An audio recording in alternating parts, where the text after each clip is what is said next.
L'escriptor i periodista alacantí Mariano Sánchez Soler és el guanyador del Premi ELA Confidencial 2013 amb la novel·la El asesinato de los marqueses de Urbina. Sánchez Soler s'ha inspirat en un doble crim que va succeir a les altes esferes madrilenyes durant els primers anys de la transició, l'assassinat dels marquesos d'Urquijo.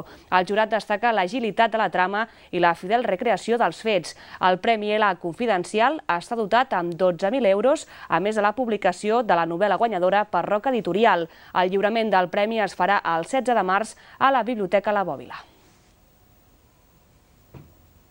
La novel·la, a partir d'un fet, diguem-ne, que és absolutament verídic, però que per imperatiu legal se li han tingut de canviar els noms dels personatges, el lector recordarà perfectament de quin cas es tracta i podrà anar fent un seguiment de part de la informació que trobarà a la novel·la, que la recordarà segurament de fa 30 anys del cas quan es cobria periodísticament, però en canvi veurà aquest rerefons que mai se li va explicar a la premsa.